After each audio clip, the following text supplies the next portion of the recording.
Olá, meus alunos, vamos dar continuidade ao nosso curso, vamos continuar falando sobre esse módulo 4, que é o módulo de encher a boca, de dar água na boca, que é o módulo que a gente trabalha sobre nutrição.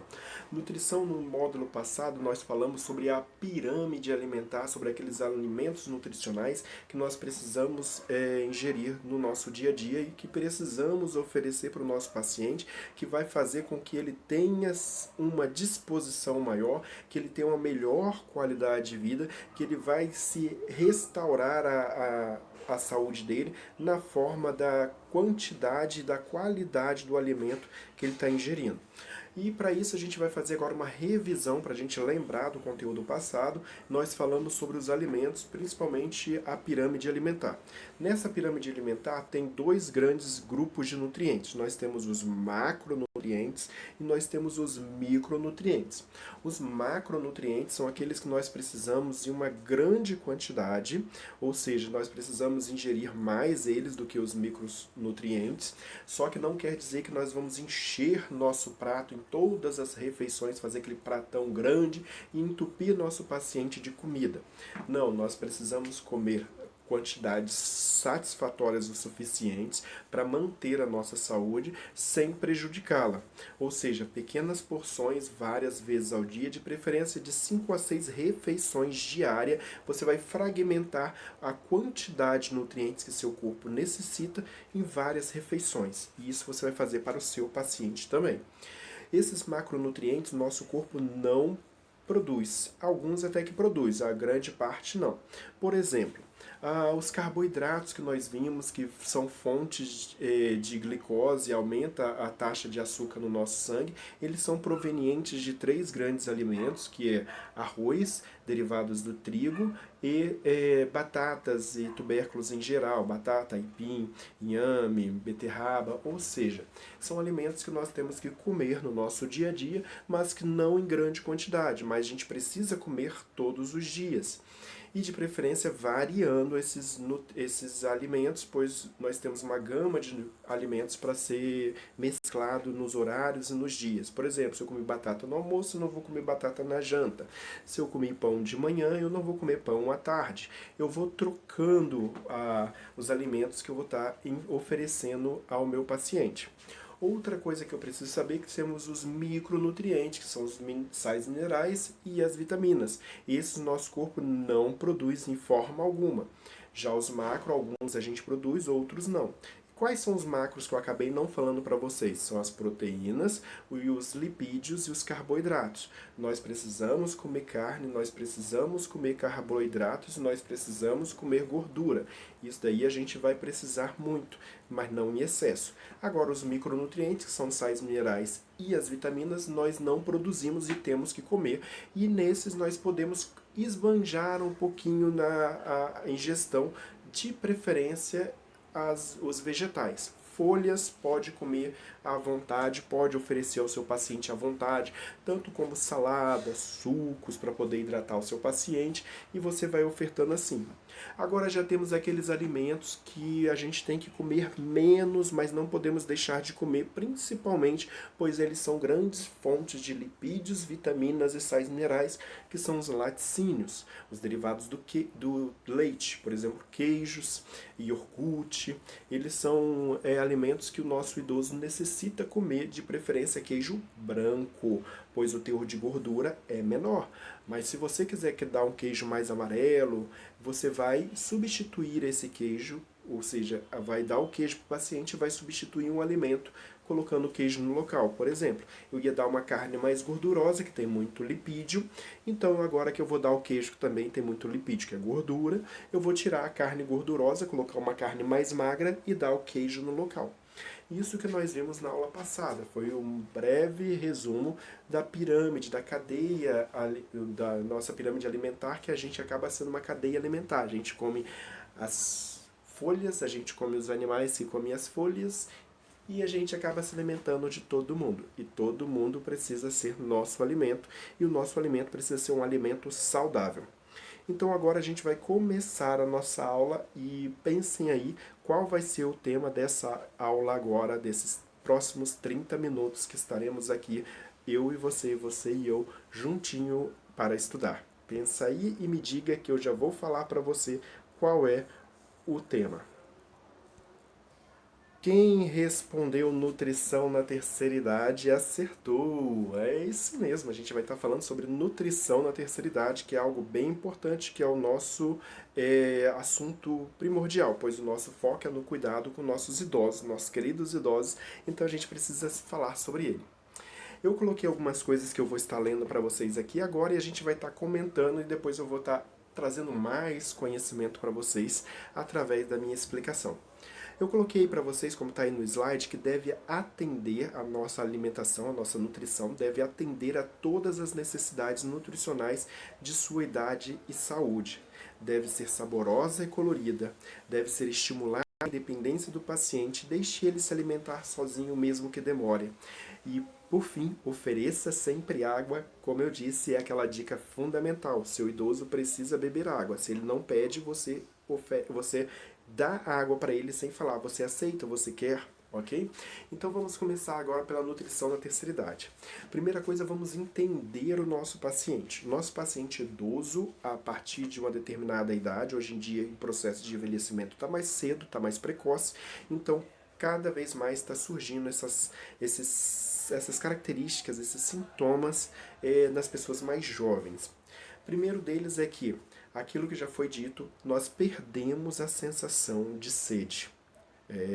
Cada vez mais que nós vamos envelhecendo, nós vamos perdendo a sensação que nós estamos com sede e que o nosso corpo precisa de água.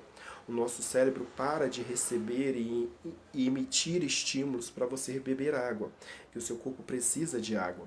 Então, cada vez menos você vai deixando de beber, até que chega um determinado ponto que você pode passar até um dia inteiro sem beber água. E isso acontece muito. Agora eu peço a sinceridade de vocês. Quantos litros de água você bebe por dia? Quantos copos você bebe por dia? Você é daquela pessoa que só bebe água no almoço ou no jantar? Será que você é daquela pessoa que tem uma garrafinha de água, mas essa garrafinha sempre fica vazia ou sempre fica cheia, pois você esquece de beber assim que você enche ela? Então, se você é uma dessas pessoas, você tem que começar a cuidar de você mesmo para poder cuidar do seu paciente. Pois a melhor forma da gente fazer o nosso paciente beber água é nós mesmos bebermos água junto com ele. Ao mesmo tempo que você entrega um copo de água para ele, o outro copo com água fica na sua mão para você beber junto com ele e ele ter o estímulo tanto visual com o copo na mão, quanto você bebendo junto com ele. E isso é muito importante para que ele aceite beber água. E para que você aceite beber água também. Então a primeira coisa que precisamos saber é isso. Nós, seres humanos, perdemos a sensação de sede. Ou seja, nosso cérebro para de emitir a informação que nós precisamos beber água. Outro ponto que precisamos lembrar é que com o desenvolvimento, com o passar dos anos, com o envelhecimento, nós vamos perdendo a sensação gustativa da nossa língua. As nossas papilas gustativas vão perdendo a sensibilidade a sentir gosto. Porém, uma parte da nossa língua que é responsável por sentir o sabor de amargo, ela fica muito evidenciada. E essa é muito aguçada. E tudo que você colocar na boca, desde alimento a líquidos, a água, ela vai ter uma sensação de que você está colocando algo amargo na sua boca. Então a água já vai ficar ruim. A água vai ficar com gosto ruim. É neste momento, para você que vai cuidar daquele paciente, que tudo que ele come ele fala que está ruim, que está amargo, que o gosto não é bom, você vai começar a oferecer, além de água pura, alguma coisa a mais. Por exemplo, água de coco, sucos, mais sucos da fruta, você pegar a fruta e você fazer o suco sem adição de açúcar. Caso queira colocar açúcar, tem que ser uma quantidade mínima, ou utilizar adoçante, ou se você não quiser, pode colocar algum tipo de produto que simule o adocicado, mas que não aumente a taxa de glicose, ou seja, não aumente a taxa de glicose e açúcar corrente no sangue do paciente. Um exemplo que eu dou para vocês é o xilitol, que é um tipo de de substâncias que adoça, é só um pouquinho caro, ele é salgado no bolso, mas adoça o suco do paciente e não causa uma elevação da glicose do paciente e com isso ele não prejudica a saúde do nosso paciente. É o xilitol. Aí ele, onde você encontra ele, professor? Nós encontramos ele nessas casas que vendem temperos, produtos naturais, condimentos. Aí você vai encontrar em sua cidade, onde você consiga comprar esses condimentos. Lá sempre vende xilitol. Aí o que eu preciso saber? Já sei duas informações importantes sobre a nutrição do meu paciente. Ele não vai querer tomar água e ele vai ter muita sensação de amargo na boca. Isso vai ser normal. Outra coisa que vai acontecer com o processo de envelhecimento é ele começar a ter dificuldade para engolir os alimentos. Tudo que colocar na boca, desde o líquido até o, o sólido, ele vai ter do líquido até o sólido, ele vai ter dificuldade em estar engolindo esse alimento. Ele vai começar a engasgar, esse alimento vai ficar preso na boca dele, ele vai mastigar, mastigar, mastigar e vai ficar preso. Aí, com relação a essa dificuldade de engolir, nós temos que separar de duas formas. A primeira é um processo natural, pois a língua, a nossa boca vai começar, além de não sentir o gosto, ela vai produzir pouca saliva. Isso mesmo, a saliva que a gente fica na nossa boca, umedecendo nossa boca, o idoso tende a produzir menos. Produzindo menos, principalmente na hora da alimentação, na hora que ele tiver que colocar comida na boca, aquela comida normal que você come também, ele vai começar a mastigar e vai mastigando, mastigando, só que quando nós somos jovens, o processo normal do nosso corpo é o nosso corpo produzir bastante saliva enquanto a gente mastiga para poder molhar esse alimento e já começar o processo de digestão na boca. Enquanto você está macerando a comida com os dentes, vai umidificando e mexendo a comida com a língua mexendo a saliva, molhando aquela comida com a língua, com a saliva, e você vai engolir e a digestão começa na boca. Só que o idoso não produz essa saliva para umidificar essa comida. Então ele vai mastigando, mastigando, mastigando, a comida cada vez que ele vai mastigando vai ficando mais seca. Mais seca, mais seca, mais seca, e ele acaba não conseguindo engolir. É como se você tivesse pegado. Imagina você pegar a sua comida e jogar muita farinha e colocar na boca. Quando você tenta engolir, ela agarra e não desce. Tem vezes que você até engasga, parece uma sensação de sufocado, tem que jogar um pouquinho de água depois para ajudar a descer. Já aconteceu isso com você? Se não aconteceu, experimenta comer bastante farinha com a comida. Você vai ver que vai ficar bem seco. É bom fazer essa experiência para você saber qual é a sensação que o seu paciente tem quando ele está se alimentando. Mas sem colocar farinha para o seu paciente. Isso acontece com ele sem a necessidade da farinha, porque ele não tem saliva para umidificar essa comida que está na boca dele e facilitar assim a deglutição, ele engolir esse alimento. O que você pode fazer para ajudar ele neste momento? É você dar durante a refeição, enquanto ele está comendo, para o paciente que está apresentando esse problema, pequenos golezinhos de água. Ele coloca a comida na boca, começa a mastigar, você vê que ele não está engolindo, dá um pouquinho de água para ele só para molhar um pouquinho aquela comida que está na boca e depois a gente vai ver um processo que também pode ser feito e talvez seja a solução para esse problema. Mas neste momento, dê a água durante a comida, pois cada vez que ele coloca a água junto com a comida na boca, ajuda o processo da água, a comida descer para o estômago. Então facilita a deglutição do paciente. Mas voltando lá, esse foi apenas um dos casos que acontece com a pessoa, que é a diminuição da produção de saliva, que dificulta na deglutição, que é engolir o alimento. O outro problema é quando a pessoa vai perdendo a sensibilidade, ou seja, a coordenação do movimento da região nasofaríngea. Ou seja, nós temos uma pequena válvulazinha que ela fecha a traqueia para poder a comida não descer no local errado e a comida vai direto para o estômago. Quando você para de engolir, essa válvulazinha abre para você conseguir respirar e fazer isso. Abre para respirar, fecha para a comida descer. Abre para respirar, fecha para poder a comida descer para o estômago. Só que a pessoa, quando está idosa, ela não tem mais esse controle de fechar para a comida não descer para o pulmão e abrir para o ar sair. Então, a maior parte das vezes, quando a pessoa vai comer, o alimento, em vez de ir para o esôfago, que fica atrás da traqueia, ele desce um pouco para a traqueia e a pessoa começa a tossir engasgada. Isso é normal acontecer com boa parte dos idosos, só que não é normal ele ficar engasgando muito sem a gente fazer nada. A primeira coisa que a gente precisa saber é identificar que essa pessoa está tendo esse engasgo por dificuldade no controle da deglutição. A gente chama esse processo, essa disfunção que a gente tem nessa região, nasofaríngea, de disfagia. Disfagia é a dificuldade de deglutir, ou seja, de engolir o alimento, por falta de uma coordenação da musculatura da região nasofaríngea. Quando a comida vai sair da boca para ir para o estômago, ela vai passar pelo esôfago. Só que para passar pelo esôfago, uma válvulazinha tem que fechar a traqueia para não descer comida para o pulmão. E o paciente idoso não tem esse controle. O que nós faremos quando o paciente tem essa disfagia? Primeira coisa é perceber que isso está acontecendo, comunicar aos familiares e solicitar que eles encaminhem esse paciente para um profissional médico.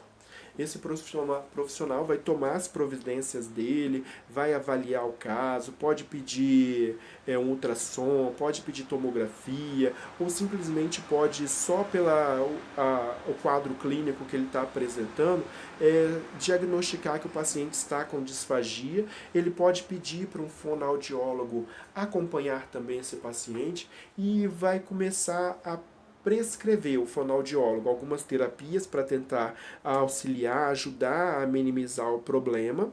Pode pedir auxílio a um terapeuta ocupacional que também vai solicitar atividades para o paciente diárias para amenizar os sintomas, o problema, mas não tem cura. Ele vai continuar com disfagia a partir do momento que surge para o resto da vida dele. E outra coisa que o médico vai fazer é pedir para ir no nutricionista ou no nutrólogo para prescrever uma dieta mais adequada para esse paciente. A primeira coisa que o nutricionista vai pedir para você, com certeza, é que você dê a comida ao paciente de uma forma mais lenta, mais pausada, mais devagar. Ele vai ter que se alimentar de uma forma mais devagar. Só que depois a gente vai ver os tipos de dieta que existem, ele pode adequar a melhor dieta, ou seja, a consistência dessa dieta para que o paciente consiga se alimentar. Mas isso tudo só vai ser possível se você, cuidador, prestar atenção no seu paciente e observar se ele está tendo engasgos. E como que é esses engasgos? É consistente? É todos os dias? É recorrente? Toda vez que ele vai se alimentar, ele está se engasgando? Esses engasgos é só tosse ou ele chega a passar mal, fazer vômito, é mais severo? Você vai ter que reparar o que está acontecendo, anotar isso lá na anotação do cuidador e passar essas informações para os familiares e depois também passar para o médico caso você vá na consulta.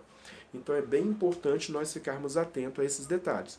E depois que ele estiver passando pelo fonoaudiólogo, pelo terapeuta ocupacional e até pelo nutricionista, que prescrevendo atividades para esse paciente fazer, para melhorar a condição dele de deglutição, as atividades, o exercício que eles passarem, você vai ter que estimular o paciente a fazer ou você vai fazer com esse paciente.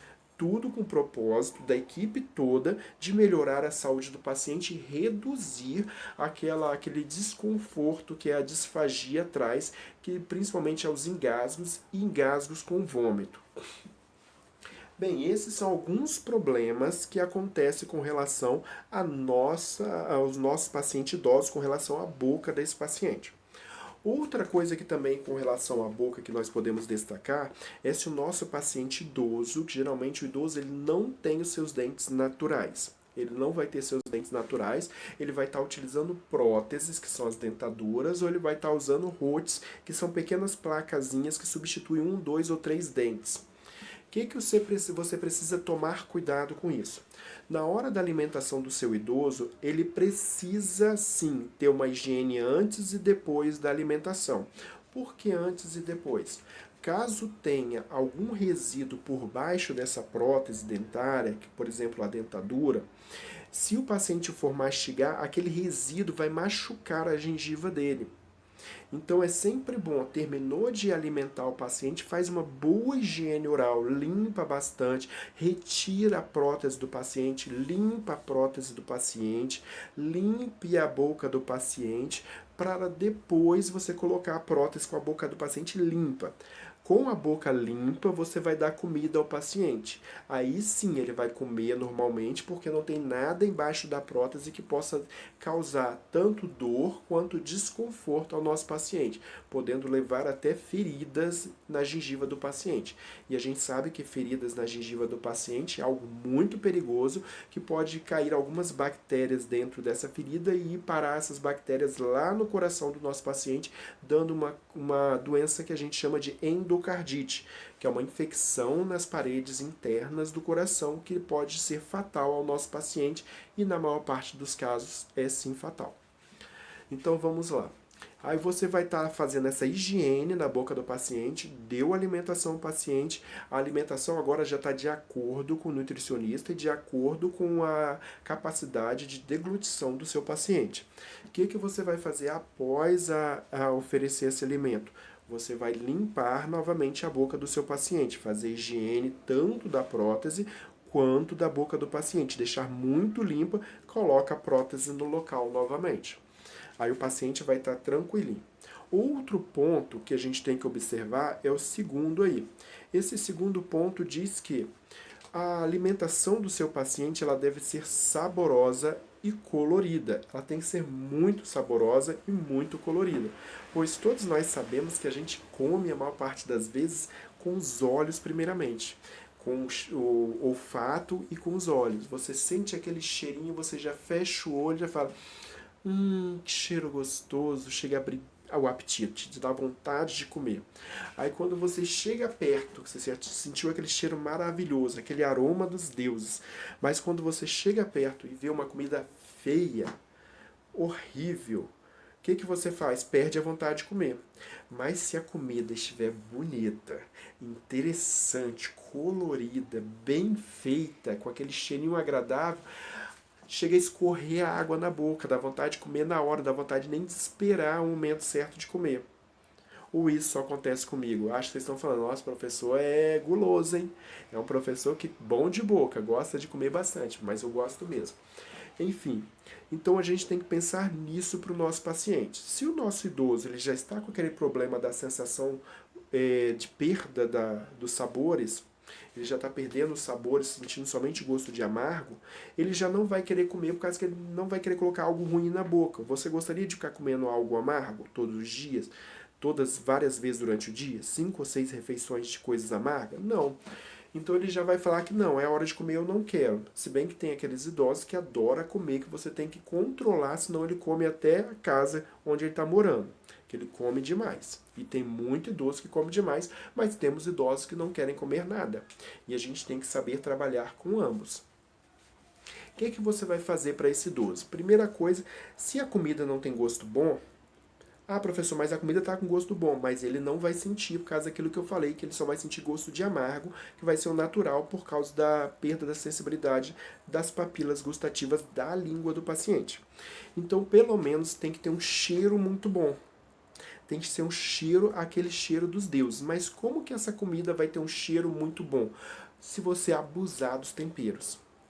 Agora chegou um ponto importante. Quando a gente fala abusar dos temperos, nós estamos falando de temperos naturais, temperos saudáveis, nada de industrializados. Nada de coisas ricas em corantes, ricas em sódio, aqueles que você compra caldo quinó e outros do tipo. Ajinomoto. Não, você vai comprar condimentos naturais. Por isso que eu vou falar agora nessa aula de nutrição, sempre vou estar falando.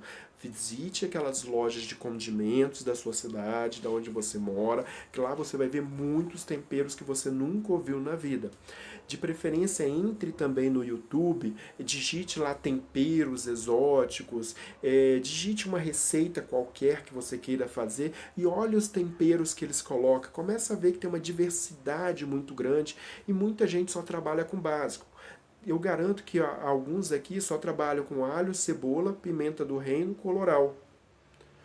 Qual mais que pode ter colocado? Alguns usam louro, outros não usam louro, aí usa orégano, não usa orégano, mas tem muito tempero bom e barato que não é industrializado.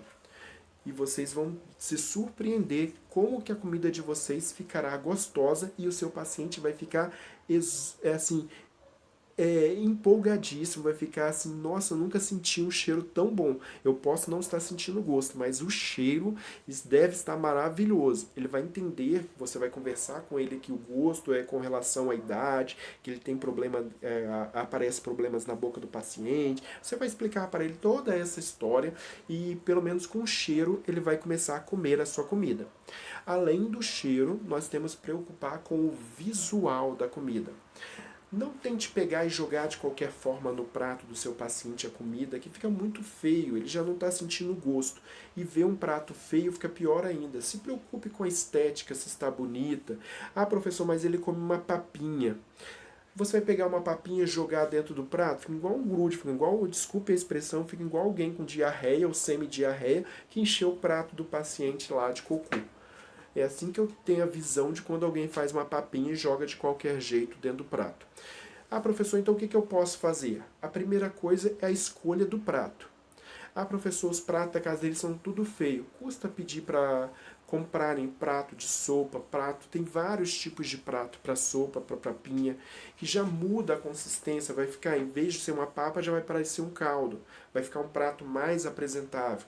Ah, professor, eu posso colocar aqueles enfeitezinhos de uns talinhos de cebolinha, coentro, só para deixar bonitinho em cima, ou salsa, uma florzinha de tomate. Pode sim, de casca de tomate, fazer uma casca de tomate, fazer uma florzinha e coloca, enfeita o prato do seu paciente, não custa nada, você vai perder 2, 3 minutos que vai ganhar a alimentação do paciente, pois ele vai comer tudo, vai ficar um prato bonito, cheiroso, mesmo que eles não estejam sentindo gosto.